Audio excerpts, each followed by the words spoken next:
Jai Hind, Jai Bharat, and welcome to Dev Talks. Thursday night. That means what? Ukraine. Ukraine has been interesting. NATO summit happened, and I'm sure all of us have seen that iconic photograph of Zelensky. I'll put it up in a little while so that all of us can be aware of how the summit actually went. Lots of things are coming out. One, there are narratives. Ukraine will be divided. There are narratives about Prigozhin. There are narratives about the battlefield. And there are narratives about what is going to happen in the future and how does Putin look at things. There are narratives about Erdogan ditching Putin by releasing the Azov soldiers. We'll discuss all of this interesting mess. Actually, this has been a power packed week with General Prabdeep Singh. Sir, good evening and welcome back. Good evening, and thank you very much, Aadi. Good to be back and talk about something very historic which has taken place. This is the summit that we were, all the while talking about, the Vilnius summit, which took place on 11th and 12th. And here we are trying to, we're going to dissect this meet and uh, and see as to where it's going to lead us to in the long run.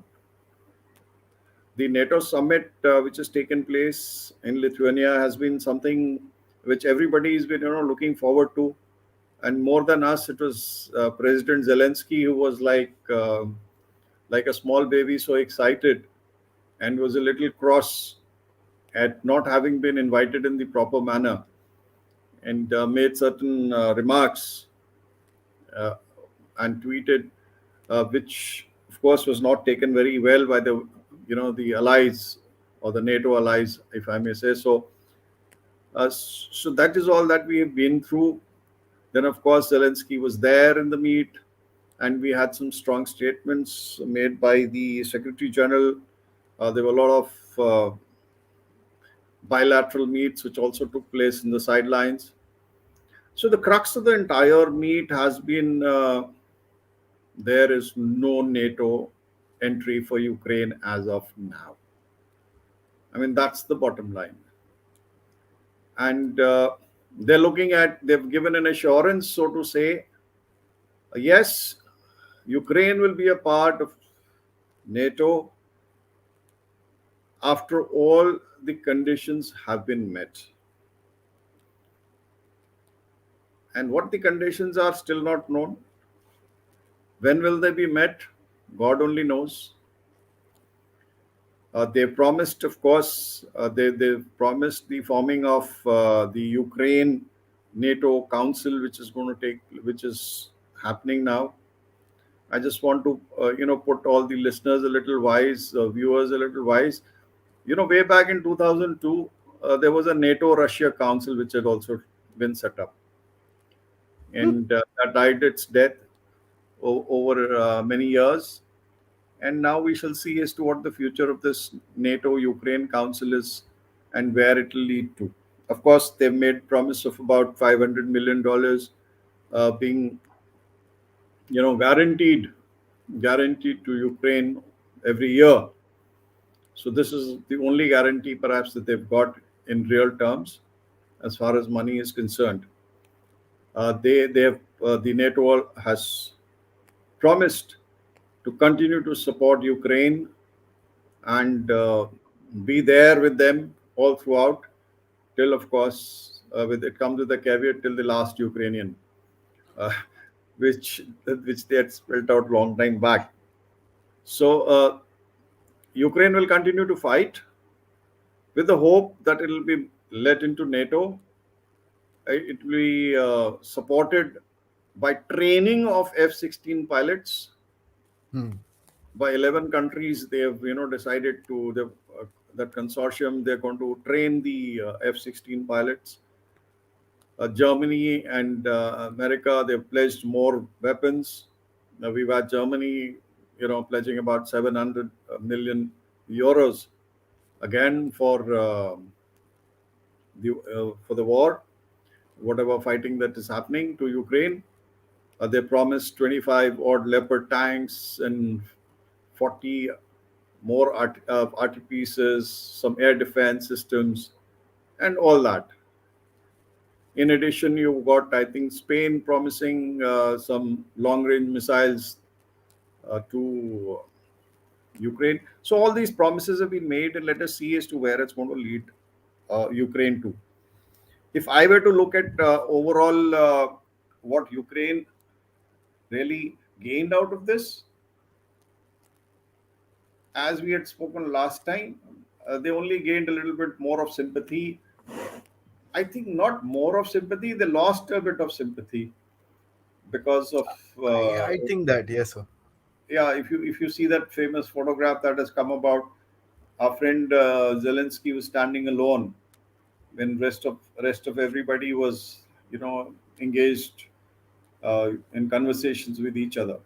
So I think President Zelensky, in the overall scheme of things, has lost out a little. This Yeah, one, sir? this one I'm talking about. And you see, he's standing alone. His face is grim. He really doesn't know as to where his future lies. So this is going to be a hallmark picture, uh, which is going to, I think, stand and stay for very, very long and be discussed over a period of time.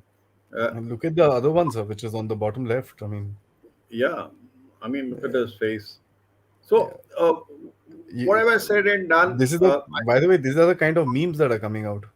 yes, I naturally. I mean, mean, there are people are very it's quick to make fun, and see, it's not about making fun, sir. I mean, I didn't want to put it here as a fun, this thing. It's just the factor that this is a leader of a nation. yes, you know what? Uh, I think he went to attend a very important meeting, and and he and the way he went about it, and the remarks that people have made, the Ben Wallace, the United Kingdom, I think the Secretary of Defense, the Defense Secretary, coming out making a statement: "This is not Amazon. We are not Amazon. You can't put a demand a wish list and we'll provide it for you." Uh, we've had President Biden, openly admitting we've run out of ammunition and things like that. So I think the war has also exhausted a large amount of resources of entire nations which are there, uh, part of NATO, and many others who are supporting this war. That is a total of 51 odd countries, 31 of NATO and the balance. And of course, perhaps the one important thing that Ukraine would have, gained out of this is the removal of the membership action plan. That step would no longer be required from Ukraine, and when the conditions are met, Ukraine would be given entry into the NATO. So that's one part. Uh, Second part is NATO also seems to have extended its intent much beyond the Atlantic and into the Indo-Pacific. And now this is also going to this involvement of and an anti-China kind of rhetoric, which was put across in the statements made by the Secretary General, saying that what happens in Indo-Pacific is relevant to us, Yeah. is relevant to NATO, and what happens in NATO is relevant in the Indo-Pacific. This hyphenation is going to cost NATO a bit too much in the long run. I think it would have been wise if NATO had just stuck around with the, to be a regional kind of a setup, and rather not extend its wings into the Indo-Pacific as well. Now, that was perhaps to appease, or because they had these special invitees: Australia, New Zealand, South Korea, and Japan, which had come all the way to attend this meeting. So NATO per se is stepping into a little deeper waters. It's getting into a little bit of an area where it ideally should avoid. Anyway, we'll leave it at that because that's not the core of our discussion. That can be discussed separately subsequently. What we need to see is what's happening on ground. On ground, the situation hasn't changed much, barring that as of now, the Ukrainians seem to be making footholds in one or two places while they get bombarded at the same time. I think this was primarily, that entire push uh, during the meet, or prior to the meet, they had to the NATO Do summit. They something. had to, Hmm. yeah, they had to show something that they were capable of doing something, and that is why I think they put in whatever they had. And I won't be surprised if in a day or two we see a situation wherein they've exhausted most of the forces, and that is when the actual status of Ukraine is going to come about. Uh, President Putin has been angered on many fronts. He's particularly annoyed at the fact that the F-16s are going to be provided, and the foreign minister Sergei Lavrov, he has made a statement saying that you know the moment F-16s are on Ukrainian soil, it will be considered as a nuclear threat. Why? Because these F-16s are nuclear capable, and one really doesn't know as to what kind of a bomb it's going to be carrying. So that's a nuclear threat that has been given today by Mr. Lavrov. So the war is at the moment a little gains here and there, a little counter attacks and counter attacks taking place, but nothing seems to have changed much on the ground. Russia seems to be winning. Will Ukraine get divided? We can discuss as we go along. Yeah. Yeah, that's the first season. NATO, fair enough. I mean, I think it was more of a PR victory sort of a thing. थोड़ा सा कुछ करना था तो कुछ कर लेते हैं, चलो इसको ये देके वो देके. Let's kind of create a certain media thing and move forward. I didn't see anything more substantial because F-16s, if you talk about F-16 thing was 4 months ago also. We will start training the pilots. I don't think a Ukrainian pilot has even touched an F-16 till now. So Yeah, I they don't know haven't. how far will these things materialize. Uh, Interestingly, sir, the narrative now, which is being discussed previously, if you remember, we spoke about freezing the conflict. Now it is kind of a step forward, freezing the conflict and dividing Ukraine to a point where a certain part of Ukraine. And I'd like you to help us understand why. I guess you know what I'm saying. Why a certain part of Ukraine would be added to NATO. What is this all about? So now they've basically decided the eastern part is gone. That's the Yeah, first observation. yeah. This is a realization. All people, all those who are following the war very closely and following it like us in an impartial manner. Uh, as you see, the fact remains Russia is there inside Ukrainian soil. A. B. The fact remains the counteroffensive, which was supposed to be a supposedly, going to be very swift, and they're going to reach Crimea, and they're going to get onto the land border, and they're going to cut off all that was supposed to happen, has been a no-go, True. and they're nowhere near achieving their counteroffensive aims. I mean, I think it has been uh, a total failure because they've gone piecemeal all over. Initially, they said this was, shaping the battlefield, and the main thrust has yet to come. And I'm still waiting for the main thrust, and I wonder what it is. So, anybody who's been following this conflict, let's take it absolutely this thing. The fact remains that Russia is inside. It has captured a large chunk of, I think, about 18% or 17, 18% of the territory already. Now, what is the sensible thing to do? Sensible thing to do is to say, okay, let's freeze. Now, that freeze is not acceptable because it is quite evident, and the Ukrainians are like, uh, they want that Zelensky peace plan to be executed, 10-point peace plan. Not happening. That's not happening. The We've had the Chinese who try to broker peace, Hmm. no go. We are the African leaders, African Union leaders trying to broker peace, no go. We had the Pope envoy visiting both the areas, again a no go. So peace ain't happening. Peace is not happening because freezing of this conflict is kind of not acceptable to Not the acceptable. Ukrainians. Now, when you don't do this kind of a thing, it is advantage Russia. Unfortunately, I'm not hitting the core of the question, but I'm just trying to take you a little further. The core I was coming to that is it is advantage Russia.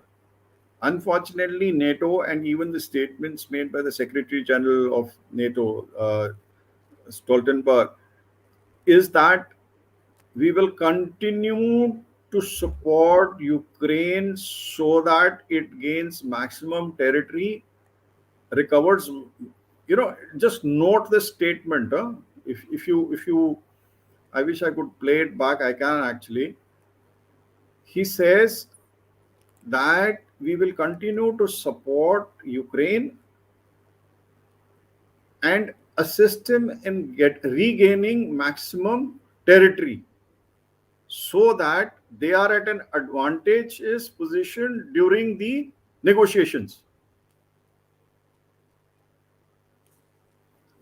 You got my point. He has not said that till such time they recover the entire territory. Or win, or beat Russia, Will. or break him. He said so that they are at an advantageous position during the negotiations. Negotiations. By after you fought, you whatever it is, at least you recovered some part of territory and you are stronger as far as negotiating is concerned.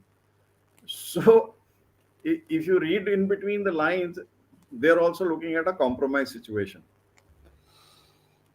which is contrary to what the entire essence of this war on the from the thought process of the Ukrainians Yeah. is. Yeah. Yeah. So he stated this. This is the statement as he has made at the end of the summit in the first few minutes. And if you so I'm just trying to bring you to that.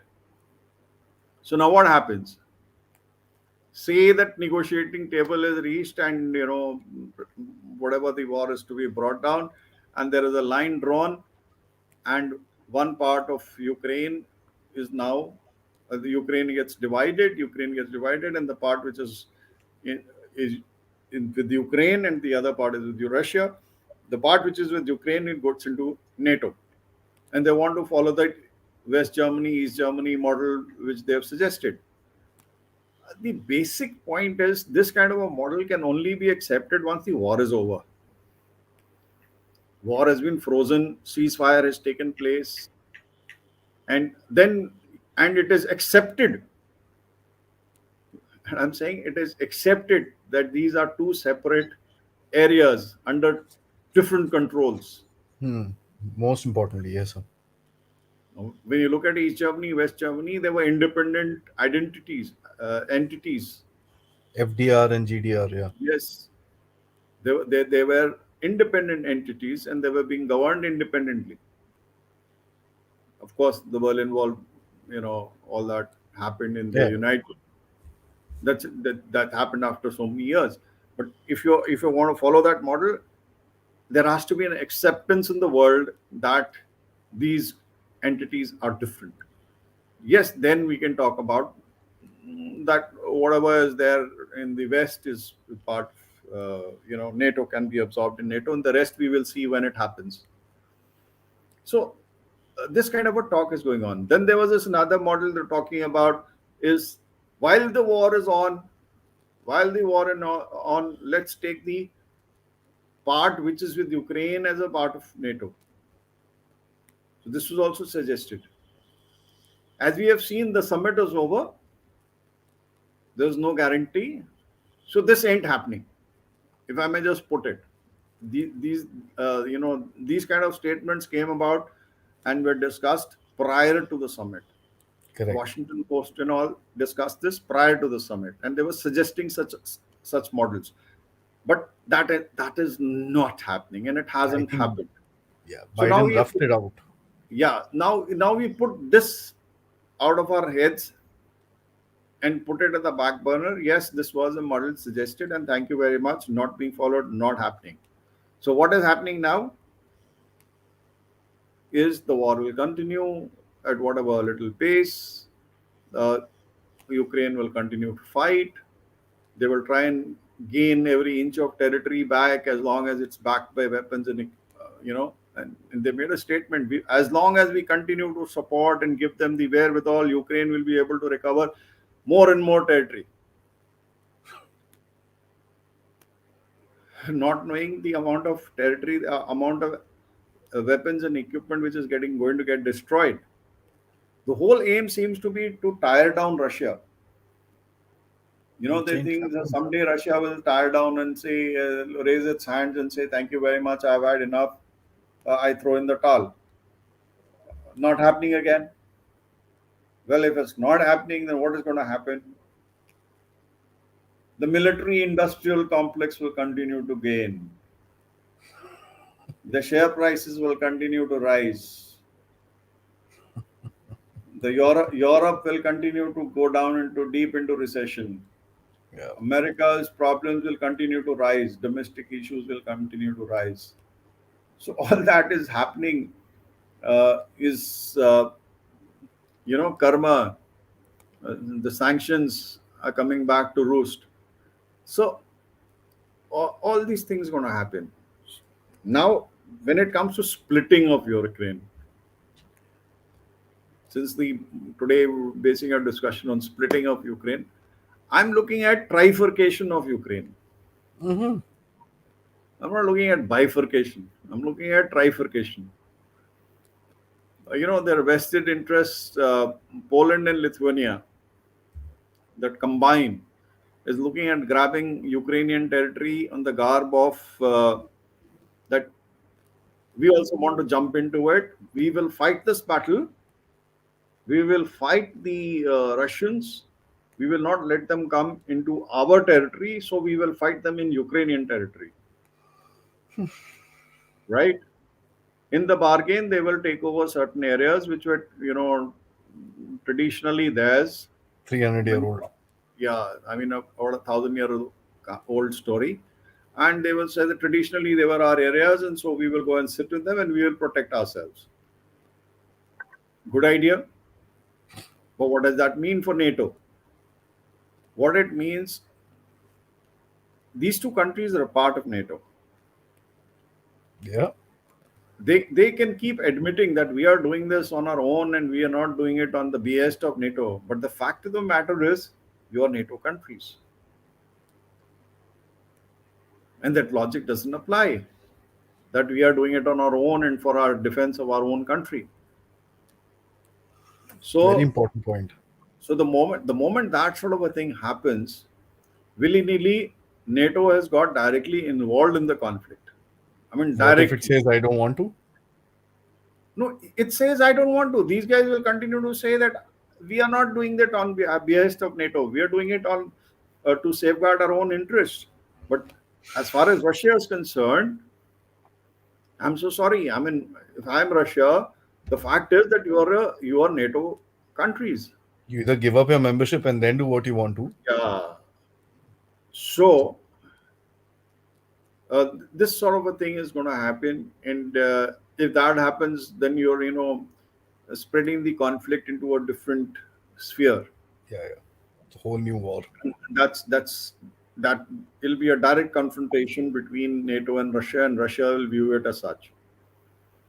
Russia is holding a large number of troops up its sleeve to be used at the right moment. And what is the right moment?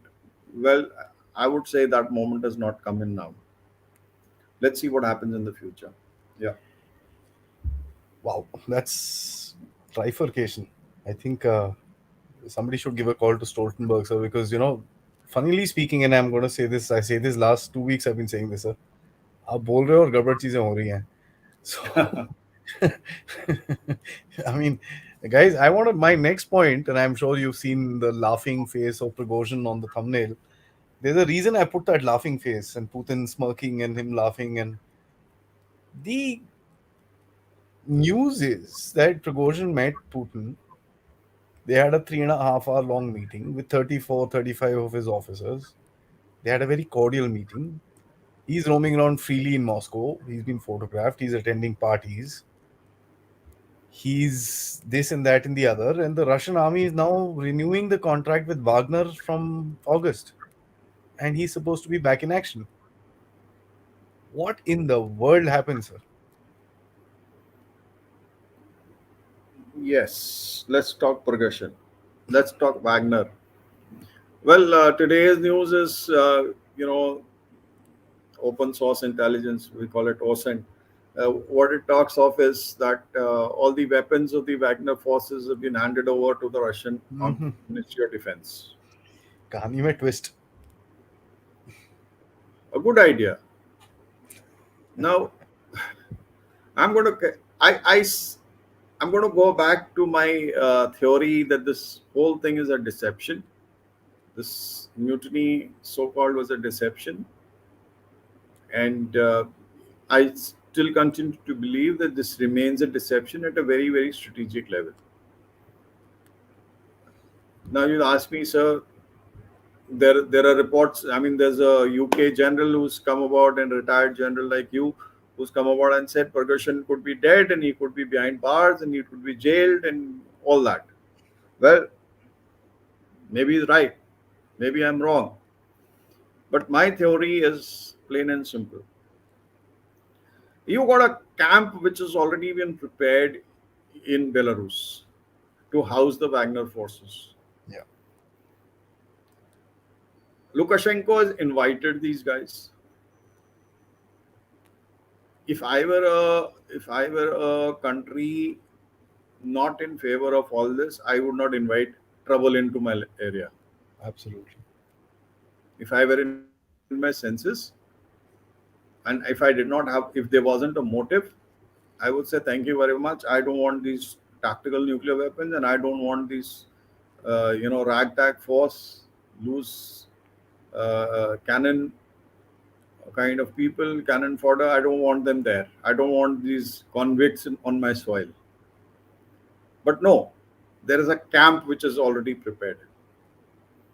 And if you see those photographs, there's a tented camp which can house 3,000 troops. 3,000 is something which is a 3 battalion worth and a brigade worth kind of troops. So the camp exists. The statement from the Russian side is, if you're a Wagner mercenary professional, either go to Belarus, join the ministry, or give up. Three options given. Go to Belarus. If you want to stay here, you have the option to join the Russian armed forces, or you you know say thank you very much and out Go you go. home. Go home. Thank you for your service. Yeah. Now I have this. I'm Wagner. I have so much of tanks and artillery pieces and whatnot, which has been provided to me by the Russian armed forces. I'm told to go to Belarus. The moment I start moving my tanks towards Belarus, what happens? It's a Everybody and his transparent uncle will war. know. Hmm. The battlefield transparency as of today, you make a single move and that gets noted. You got satellites, you got everybody. I mean, the whole, you got aerial photography, you got all means. Yeah, yeah. Today the battlefield is absolutely transparent. The ISR is something which is of a dimension which I and you, perhaps I can, maybe you cannot fathom to that degree. So it's a transparent thing. All calls being monitored, all movement Hmm. being monitored. So Hmm. if I say, okay, I'm Wagner, I'm going to Belarus, and I say I'm going taking my tanks with me, you giving a big signature that Yeah, there yeah. is a force which is moving into Belarus, and tomorrow they're likely to do something. So, smart move, guys. These are my weapons, these are my equipment. I'm going to leave them here. I'm going into exile into Belarus. I'm going without weapons. Hmm. I'm a trained soldier. I've deposited weapons. Thank you very much. I'm off to Belarus. See you there. I'll be deployed there. Yeah. I go to the camp and I'm got, Now what happens? I slowly and slowly, through a trickle method, reach Belarus. I'm there. And once I've concentrated there, maybe after 3 months or so, I am giving all I'm being given all the hardware that I need to fight. Either it's of Russian origin, it's of Russian armed forces, which has been left behind when they, kind of withdrew, or friend Lukashenko is going to provide them all that they need. So, uh, slowly, trickle method, you build up your force, because today there are satellites who are absolutely Yeah, yeah. focused on what is happening in that camp and this thing. And trust me, that camp will continue to remain empty because they will be in some other camp.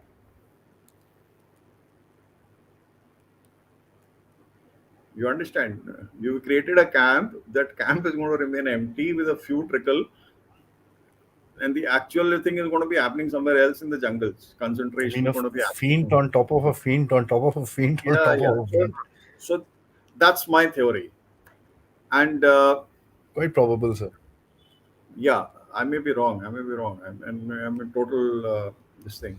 I But this, I kind of don't think so, sir, because though honestly, sorry to interrupt you, but the former CIA guys that I follow who are on public platforms, initially they were like, okay, it's a mutiny, it's a revolt, it's this, that. Now all of them are saying, yeah, there's something fishy. This guy has pulled a con. obviously, I mean, I told you the first day itself it was a very, this was a ruse. This was something which was uh, not supposed to happen. Anyway, so we shall see those developments as we go along, and let's see as to how this theory works. Maybe it doesn't, and maybe I'm totally wrong. But I kind of feel, my gut feeling says that, well, there's going to be a movement into Belarus, and something will come from the Belarusian side. But when will it come? You see, the timing today is not ripe. Uh, Ukraine has to exhaust most of its forces. When we are fighting a battle, you know what happens? Incidentally, when you fight, every battle,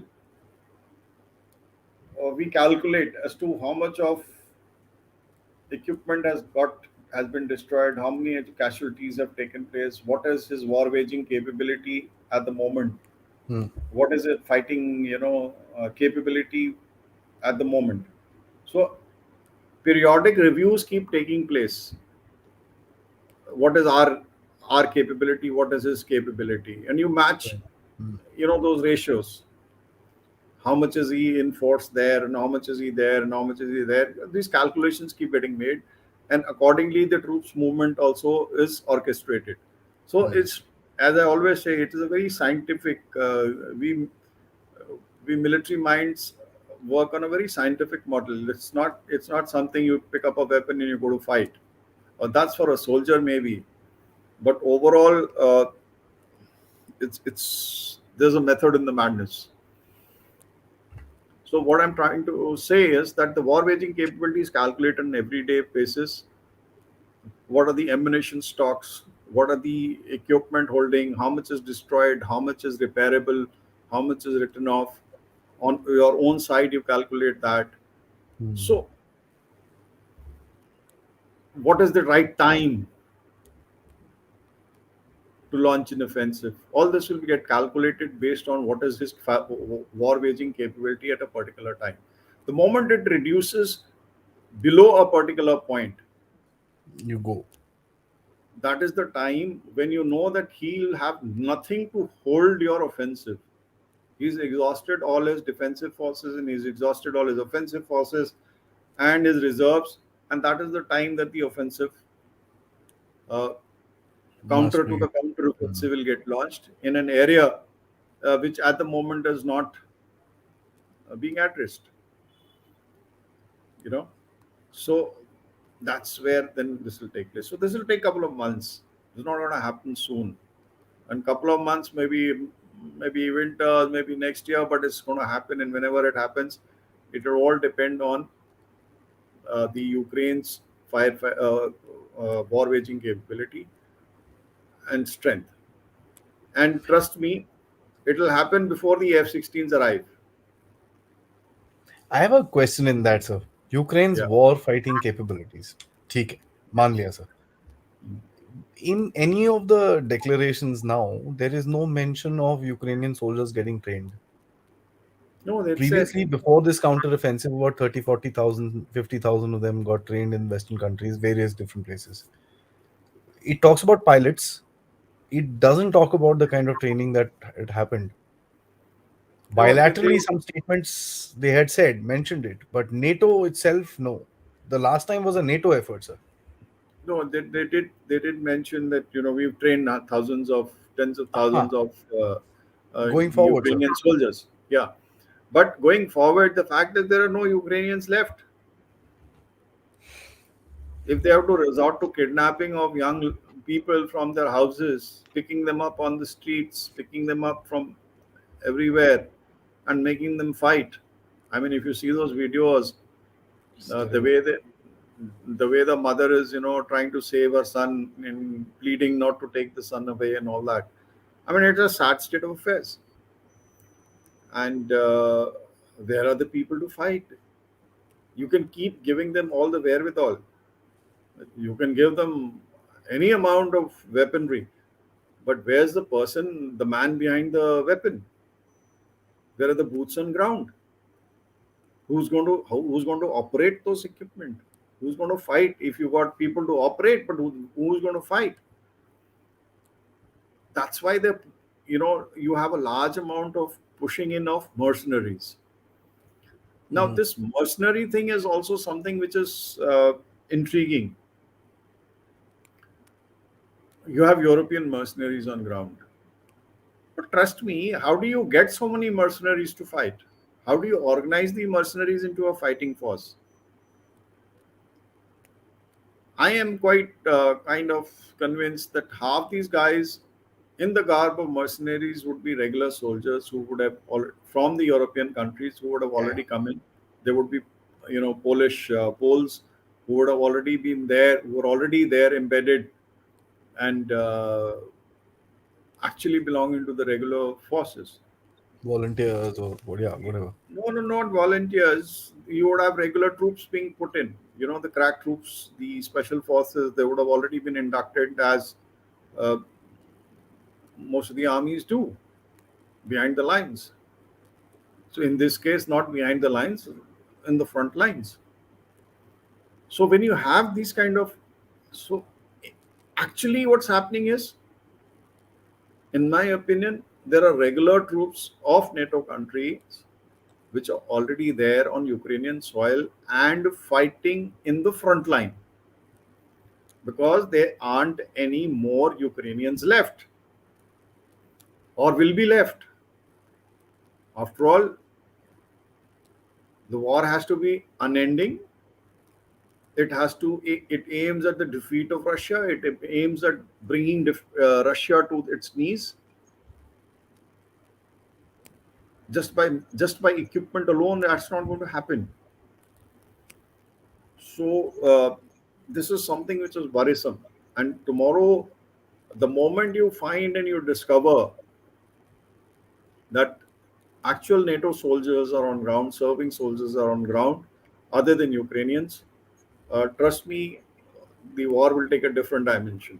The response will be very different. Correct, sir. The response will be different. And we know Yeah. we've seen this kind of warfare happening on our fronts, where regular troops have been, coming in as irregulars and posing as irregulars. So this kind of a thing is going to happen. So the offensive, when it comes, will come before the F-16s arrive, and before the you know I mean, air defense becomes even better. So I want to ask you about. See, my question is Zelensky, and guys, this is my last one. After that, let's get into your questions also. Probably one or एक छोटा सा और comment पूछूंगा. But Zelensky, को what would have they been? I still can't wrap my head around what they would have told him if the British Defense Secretary has to come out and say we're not Amazon. If Biden had to come out and say there's no way that Zelensky is going to join, you know, Macron came out and said no, nothing doing. If they have to say such strong things in public, what would they have told him in private? You see, in private, they would have told him, hey, trust me, they won't have told him anything worthwhile. Yeah, well done, well done. You keep fighting, we are with you.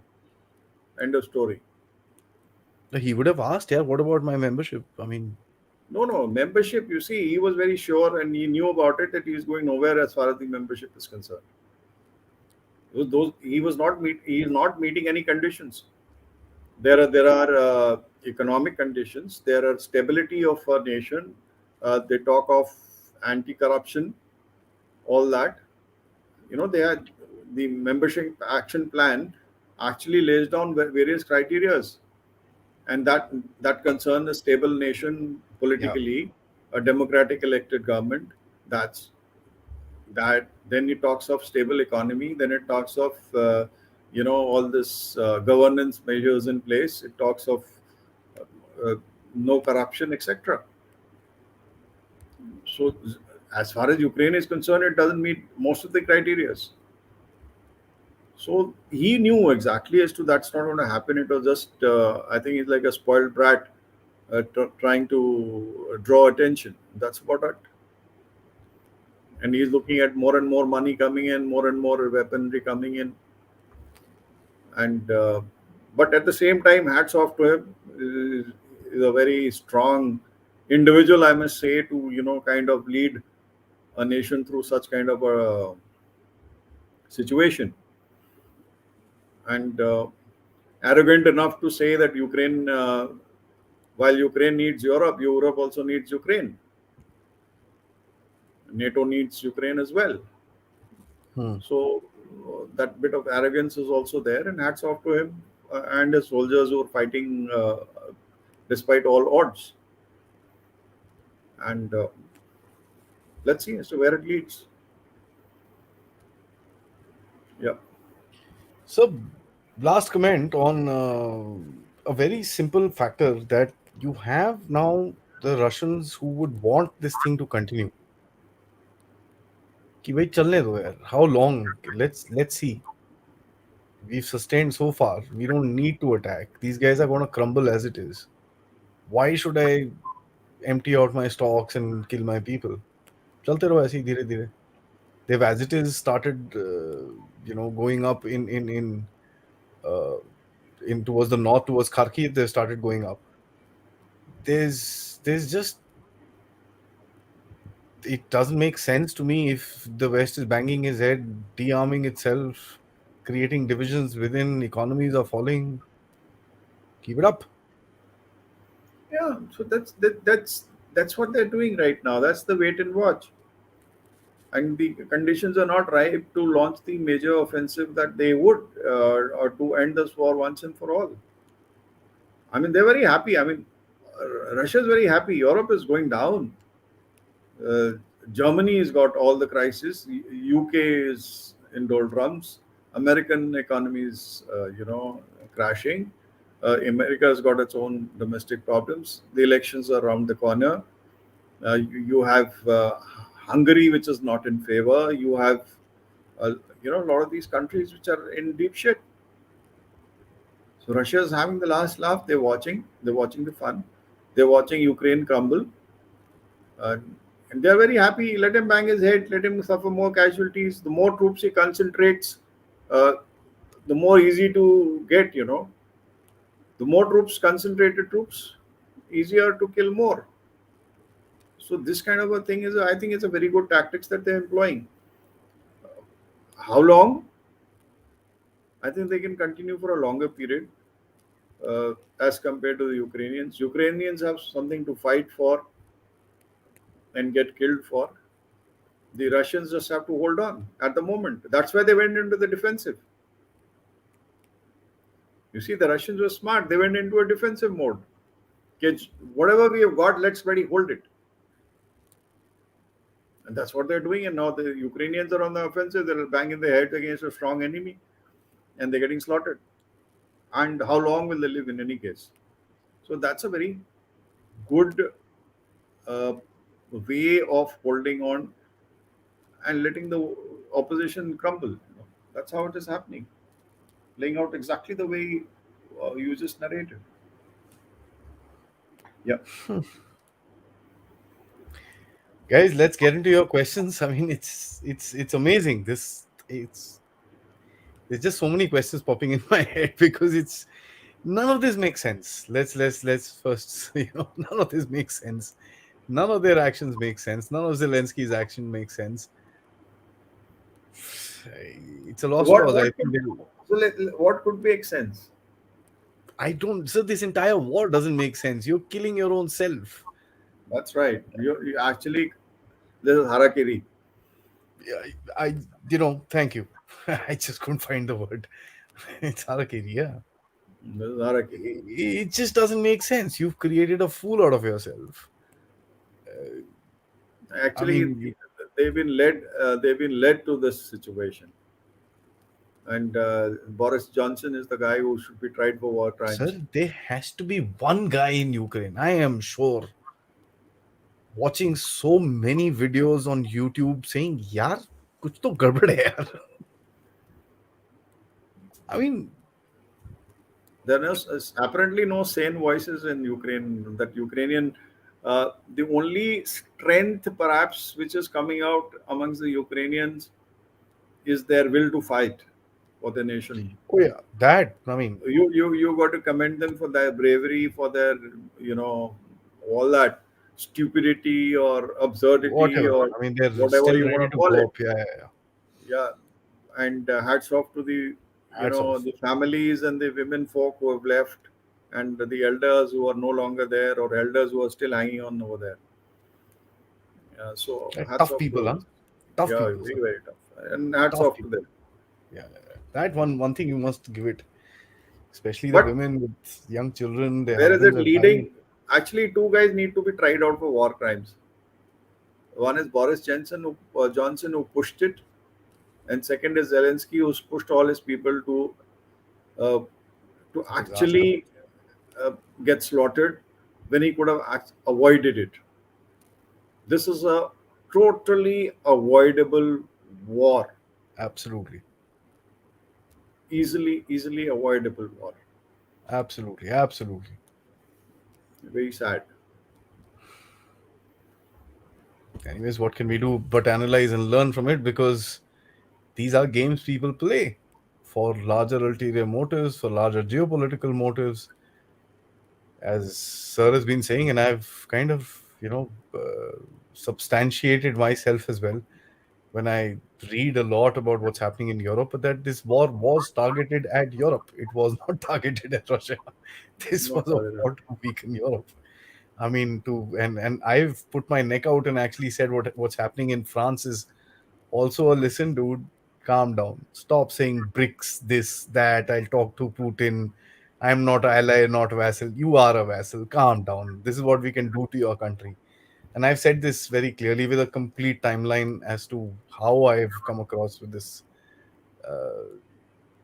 It's just playing with snakes, and snakes are dangerous as it is. So when you play with them, it's even more dangerous. So it's ridiculous. This whole I find that people like Annalena Baerbock, people like Blinken, people like Victoria Nuland. I'm sure you've seen the recent most of her video where she's talking about the final victory will be ours.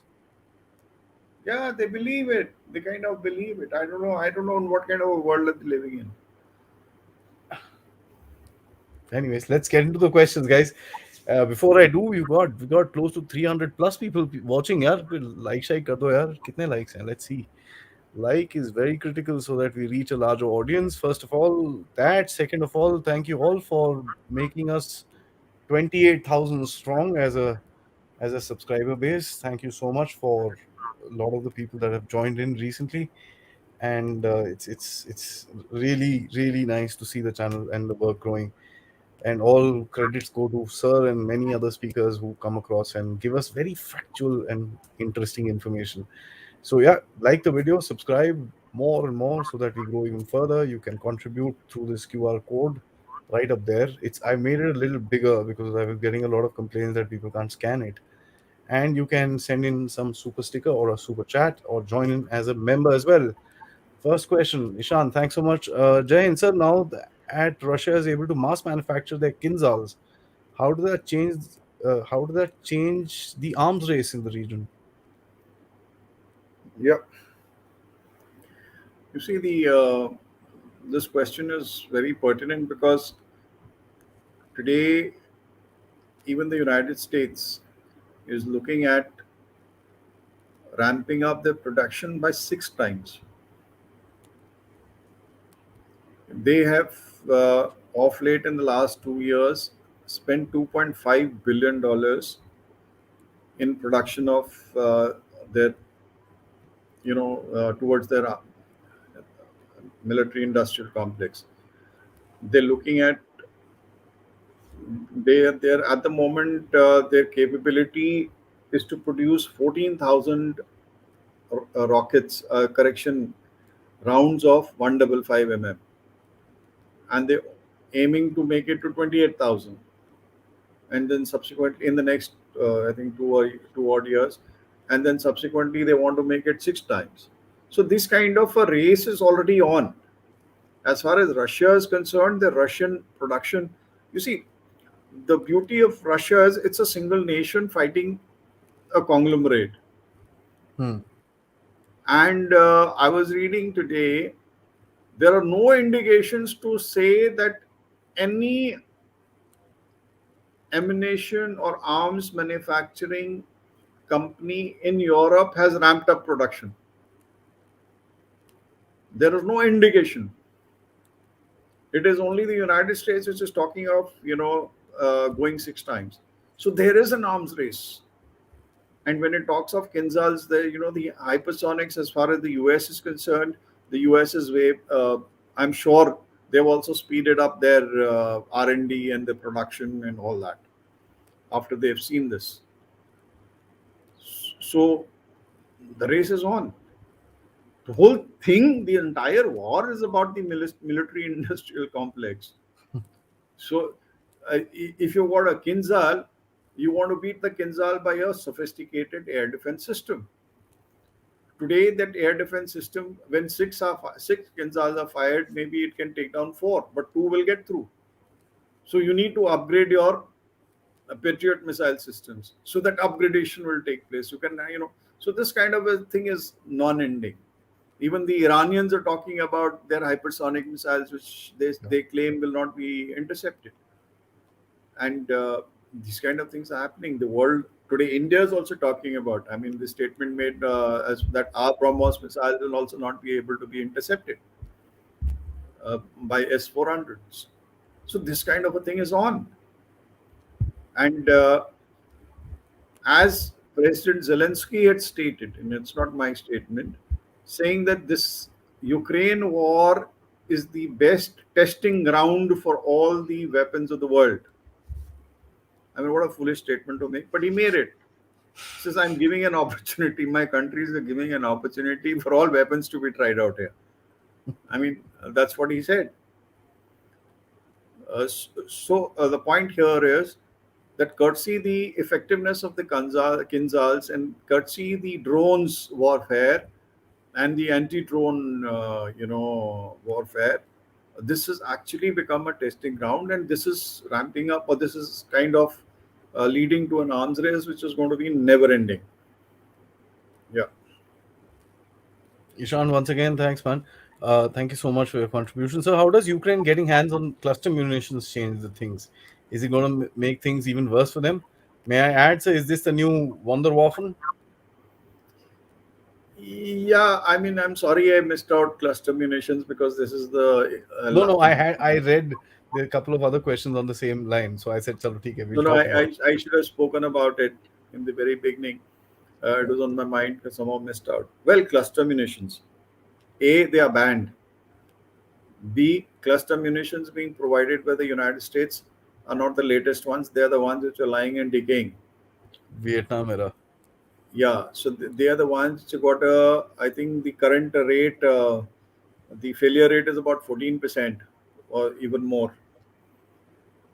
Normally, it should be about 2%, but the current failure rate, apparently, if I read it right and I remember right, is about 14%. That means if 100 are fired, 14 are going to remain unfired. That means they are going to be duds on the ground. They are going to be littered. And once these blinds, they are called blinds. A grenade or a bomb which does not explode is called a blind. So when you have all these blinds littered all over, if not today, tomorrow, some child is going to pick it up and this will get activated and he's going to blow up. Some cattle is going to go and step on it. And it happens with us here in the firing ranges. If Ah, the uh, the instructions for us in the Indian Army, if there is a blind, we are supposed to drop. The moment we vacate the firing area or the practice ranges, we are supposed to destroy the blind and give a certificate that all blinds have been destroyed, because we do not want the people, the civilians or the locals who are around that area, to get maimed. So this is going to happen. A lot of maiming is going to happen. Uh, you would have heard about the appeal by the Cambodian Prime Minister saying that please do not permit the use of cluster munitions, because they're still facing the brunt of it. Now, they've already been used, by the way. Yesterday, they've already been used by the Ukrainians. This is a stage of desperation wherein the West does not have any more ammunition to provide.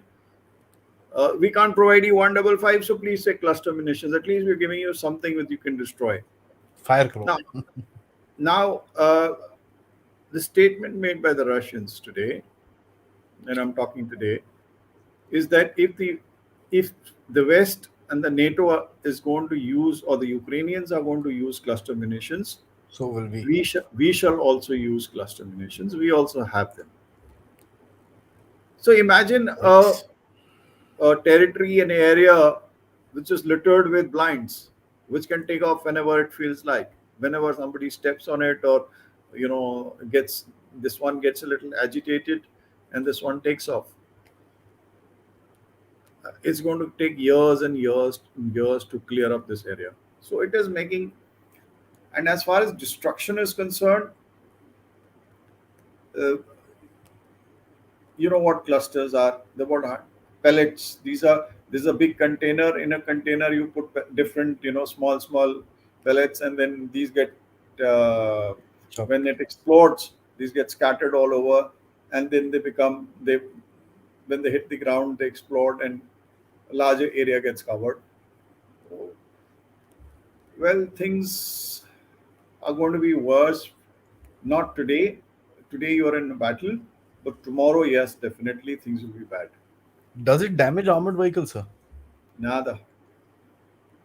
So then No. what's the use? No, no, no. It's not meant for, it's meant for infantry. Now, we all know who's fighting an infantry battle. These are not top attack munitions. You have separate munitions wherein No, no, they do these things these lying on days the ground. doesn't happen. Nothing happens to So then, if the Ukrainians are going to use this on them. Russians are fighting a full mobilized armored warfare. No, then you see, if you're in defenses and you're in a defense line and you have a larger area gets covered, so it definitely has an effect. Instead of one shell falling and destroying, you know, having a crater and splinters in a different area, this is scattered all over. So it does. I mean, These weapons, I mean, the leopards have been useless. There's nothing wrong with the tank. The way it's been employed has been bad. We know that the challengers are going backwards west, out towards the western part of Ukraine. They're not. The British have told them we don't want to see these pictures of our tanks burning. So please, it's so funny that there is still this wonder waffen thing. Oh, अभी cluster munitions से सब कुछ ठीक हो जाएगा. oh, this is. I'm sorry, yeah, I don't have anything to give. Please take this. Uh, I have some old stock lying there. Yeah, or the way I look at it, yeah, these beggars, they keep really asking, just give them this. Yeah, it's lying there, कुछ तो just to लेके appease जाएगा. them. Yeah, So NATO membership is a carrot on stick, which led Ukraine on the path of war, then towards destruction. Will West help in fighting, not resolving? What is left at the end is the last Ukrainian standing. That's a very prolific statement. yeah, but who is the last Ukrainian standing is the question. I think he'll deserve the Medal of Honor. I don't. If this is the whole essence and statements made that we will continue to support you till the last Ukrainian. We'll continue to fight till the last Ukrainian. Come on. I mean, I have a kind of a you know Wild West kind of a theory. If you go back to the United States and you had the Wild West, the way they would take out their revolvers and gun down each other, and the bodies would keep lying and people were being killed. I think that flows out from that kind of mentality wherein there is no respect for human life. You know, if you stole a cattle and you had a fighting duel and you drew your revolvers and you brought the other guy down the fastest finger, etc. I mean, at least you were heartless. You killed. That is the Wild West, and that kind of mentality continues to remain, and that is sad. And getting somebody killed on the battlefield doesn't seem to be of concern. What concern is that inch of ground? Every day, about 1,000 odd lives are being lost. Uh, People are For being three maimed, meters, probably. disabled. We're not talking about those, right? How do we care? That people are talking. I must ramp up my production of ammunition so that I can kill more people. Have a heart. Unfortunately, it doesn't exist. Jayashri says, what's the point of arms companies benefiting at the expense of local shops and SMEs? Money. Yeah, I mean, I agree with you, Jayashri. Uh, but unfortunately, these are the people who support and who contribute towards the funding of all the political parties. They're the major contributors. And how do they care for local shops and SMEs? As I just mentioned, where's the heart? There ain't any. And that's how it is. Yep. Unfortunately, the whole war or the wars which have taken place is just to benefit the military industrial complex. True. Satyam says there are reports that India is looking to sell BrahMos to Russia. Also, BrahMos CEO has made a statement supporting the same. Will it impact India's relationship? Any repercussions? BrahMos, we don't have to sell to Russia. I think it was built in collaboration along with Russia. So we leave it at that because we won't be selling it to Russia as such. I haven't heard of it, so I cannot really comment. So it is Definitely, basically, he has said, after the war finishes, we will consider offering Russia the upgraded version of the BrahMos. yeah, that's all right. But as of now, we are looking at, as far as India is concerned, we're looking at exporting BrahMos missiles. We've already talked of Philippines, and we're looking at Vietnam, all these countries here in the Pacific, and that is where I think Malaysia is also in for it. So BrahMos is one of our indigenous kind of missile, which has been cleared for export. Yep. So whether it's going to go to Russia or not, I'm really not sure. But definitely, we were talking about Philippines, Indonesia, Malaysia, all these countries.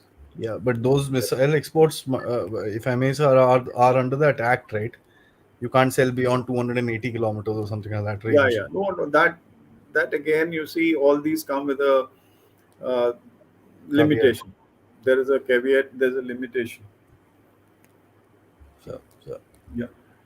Batra sir asks, sir, if Europeans continue fighting along Ukrainians, what will be the reaction in Europe when body bags and start arriving back to their respective countries?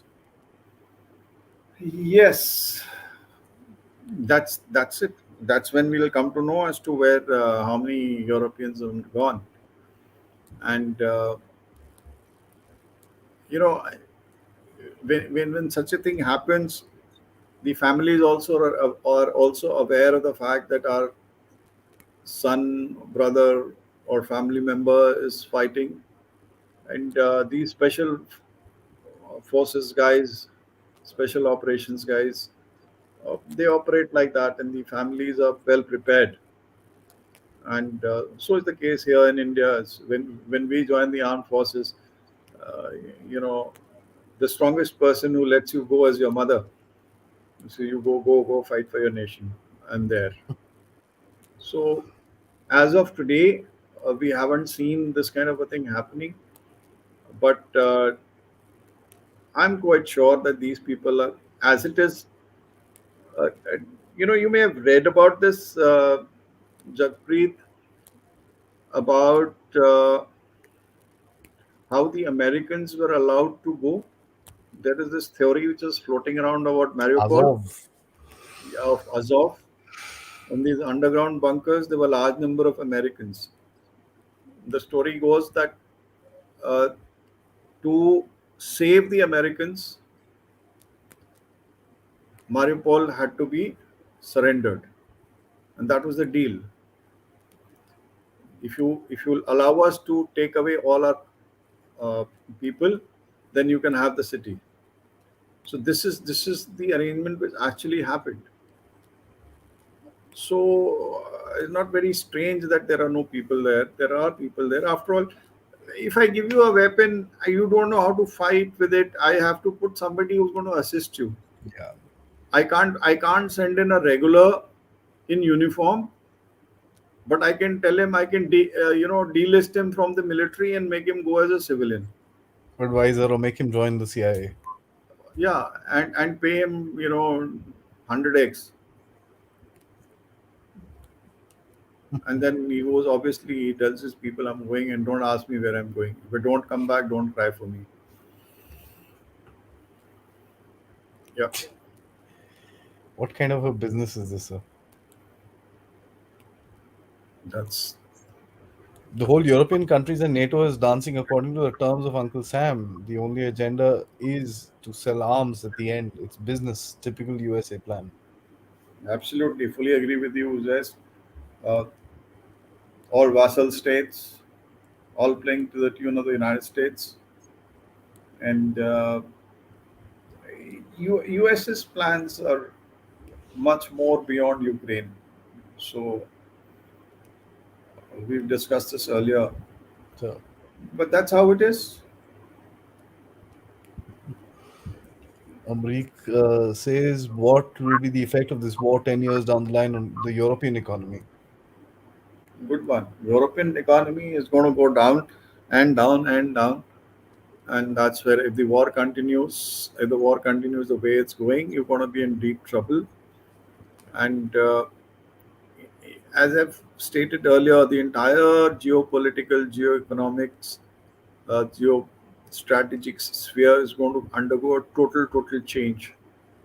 Uh, you have you'll have NATO and NATO plus. When I say NATO plus, I'm talking about the four members. I'm talking about the plus Australia, New Zealand, South Korea, and Japan, plus the NATO, plus the United States and Canada versus BRICS plus. So you'll have BRICS plus Brazil, Russia, India, China, South Africa, and those 30 odd countries which have applied for membership. And so it's going to be NATO plus versus BRICS the BRICS Plus. plus. UN guys are sitting and doing this. Yes. So you have a larger game playing out, playing around, playing about. Yes, and I wish we'll live to see that kind of a situation. Oh, sir. I mean, something tells me, sir, and I can't substantiate. Something tells me it's a matter of 2 years. Yeah, let's see. Something tells me this because the way these guys are going, either they'll just, the way they came out of Afghanistan and went into Ukraine, they're going to come out of Ukraine, go into China, and create some fracas there so that they can just diverge. Nobody talks No, about it. It's done. Finished. no, I have a different take on this. They'll not meddle around with China, and I'll talk to you offline on this. Done, sir. That'll be an interesting discussion, I must say. Yep. Ironies for joining an alliance. Zelensky fool has killed the entire Ukraine. I'm sure the Zelensky is super corrupt too. You don't have to be sure. It is proven he's corrupt. I mean, $400 million. $400 million is what we talked about 4 5 months back. And, then he is absolutely corrupt. I mean, otherwise, what is his motivation? Getting Yeah. people killed. There has to be a motivation behind this. I'm sure. I mean, he may be a patriot, but if you're a patriot, you don't get your people killed. Trust me, you don't. Yeah. Countries gave up in the face of Hitler. You see what happened with the Vichy France. Yeah. They just said, "Boss, I rather keep my country survive." I mean, No, that's do it. precisely what is happening today on ground. Actually, the soldiers are saying that they rather live, so they're surrendering. I mean, if you see all the videos which are there on Telegram and all, there's so much of surrender which is taking place. It's not funny. So, I mean, there has to be a motivation for somebody to fight and take his country to such a on such a desperate path. And the only motivation I see is not patriotism, nor a Nobel Prize, but definitely some, The beach house in Miami with some, I don't yeah. know, 300, $400 billion. Sit for your life. No, it must be just Sir, one last thing. three comments and a question. First comment is, sir, US media keeps reporting death of volunteers occasionally here and there. Usually deaths are classified as medic or US Army or something along those lines. Yeah, I understand the one that you're talking about, the U.S. medic, but that is how it is. They have to cover up, no? They can't say he was a CIA agent or he was a CIA operative or he was a special forces operative. Uh, that's how they cover up. And as I said, people back home, when somebody leaves the house, uh, the parents are aware, and the person goes in. When the body bag comes back, the narrative which is put across, oh, he was there, he was a volunteer, he was a medic, he wanted to do uh, social service, he wanted to fight for justice and things like that. So that's how it gets covered. It's happening. I mean, it happens. I'm sure. And yeah. If prosperity is linked with peace, then why should only the arms companies have priority? Ma'am Jayashri, I must say you're really after these guys, huh? Well, who's talking peace? We're talking war, What? and and we are talking prosperity of a certain Few. number of people. We're Hmm. not talking prosperity of the nation. We're talking, uh, you know, a couple of people who rule the roost, who rule the country, who are basically financiers, who finance the polity, who finance everything. And they are the ones. Who are they? They are the military industrial complex. They are the oil oligarchs. The health Uh, and the farmer. yeah, so they are the ones who are funding the entire, uh, polity and the country. So, and who's talking about their own prosperity of the common man or the nation as such? They're just worried about themselves, and that's the entire problem with this. All these wars have taken place, whether it was Iraq, Afghanistan, Syria, Libya, whatever you want to call, uh, is because in the garb of providing a lot of jobs to the people, they want to make sure that the arms industry is running. It's a different subject altogether. A piece of equipment, say a tank, is God knows how many hundred thousand, hundred odd, you know, million. I don't know what is the cost of a tank. Say it's $100 million, or a cost of an aircraft. So the quantum of money that is involved is huge. True. So who's talking about prosperity of a nation through peace? It's providing jobs. It's providing a lot of money to these congressmen who are there. If there's no war, let's assume there's no war, there is peace. All these industrial complexes will listen. Try and understand this. If there is war, weapons will be produced, ammunition will be produced. These are expensive things. There'll be jobs at back home. If there is war, the oil industry will boom. Aircraft needs oil. The ships need oil. Everything The booms, sir. movement of the logistics needs oil. Everything needs oil. So the oil industry will move, right? If there is war, people will die. The population will decrease. There'll be insurance companies which will benefit. The insurance, the insurance, the reinsurance, all that. I mean, it's a whole game altogether. Yeah. So it's just not about. There are so many contractors involved in providing food in the front lines. So a banana maybe in which you today is uh, 5 rupees on ground, when it goes down to a soldier, an American soldier or a soldier in the battlefield, it may be costing around $50.